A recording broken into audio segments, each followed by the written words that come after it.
जब हम प्रेम की बातें करते हैं तो मीराबाई का हमेशा जिक्र आता है। तो चलिए आज के इस पौराणिक पॉडकास्ट में सुनते हैं मीराबाई की कुछ कहानियां। मीराबाई के बचपन की दो महत्वपूर्ण घटनाओं में से पहली घटना कुछ इस प्रकार है। एक दिन मीराबाई के घर एक साधु आए थे।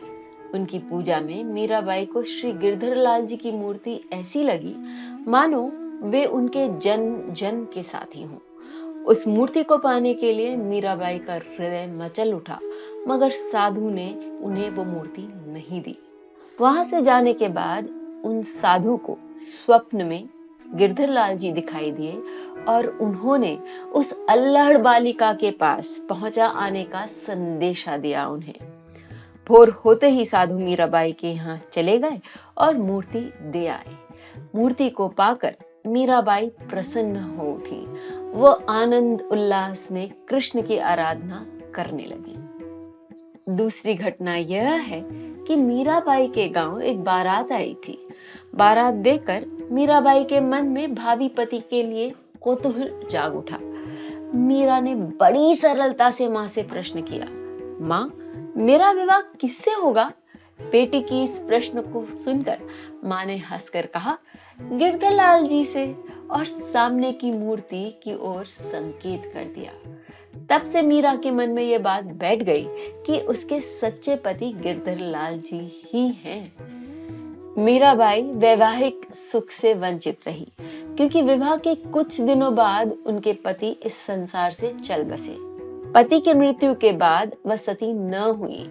मीराबाई के देवर और ननद दोनों ने मीराबाई पर खूब अत्याचार किए। इन दोनों को मीराबाई की कृष्ण भक्ति, राज परिवार की मर्यादाओं का उल्लंघन एवं साधु संगति में रहकर कीर्तन भजन करना पसंद नहीं था। फिर भी ससुराल में मीराबाई का भक्ति भाव और संत समागम विधिवत बना रहा। यह देखकर मीराबाई को जान से मारने की कोशिश भी की गई थी।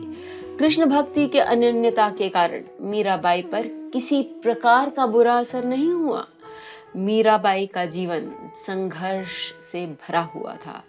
राणा ने मीराबाई के लिए चरणामृत के नाम पर एक विष का प्याला भेजा था।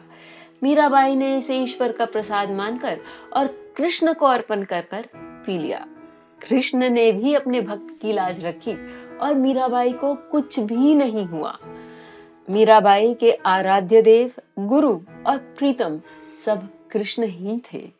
उनका कृष्ण अविनाशी, सर्वशक्ति संपन्न, सर्वगुण से युक्त था।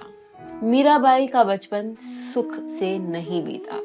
बचपन में ही मीराबाई को ऐसा वातावरण मिला जिसके कारण उनका मन धर्म और भक्ति के प्रति आकर्षित हो गया। मीराबाई को बचपन में ही माँ का वियोग सहना पड़ा और तत्पश्चात पितामह, पति, पिता, ससुर और चाचा की मृत्यु का, बाबर एवं बहादुर शाह जैसे प्रबल शत्रुओं के आक्रमणों का, पारस्परिक गृह कलह का जहरीला वातावरण मीरा के हृदय में विषाद और विरक्ति के भाव भरने के लिए पर्याप्त थे। दूसरी ओर जिस गिरधर गोपाल की मूर्ति के लिए बाल्यकाल से ही उनके हृदय में जो अनुराग जगा वो अंत तक बना रहा। अपने पितामह की धार्मिक प्रवृत्ति का प्रभाव उनके कोमल हृदय पर पड़ा। छोटी अवस्था में ही भगवत भक्ति का बीज अंकुरित होकर भविष्य में पल्लवित हुआ।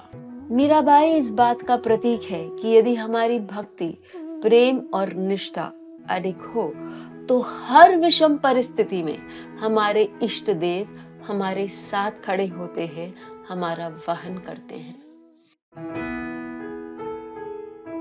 नक्षत्रों और ज्योतिष के बारे में अधिक जानकारी के लिए आप मेरे YouTube और Spotify चैनल्स देख और सुन सकते हैं।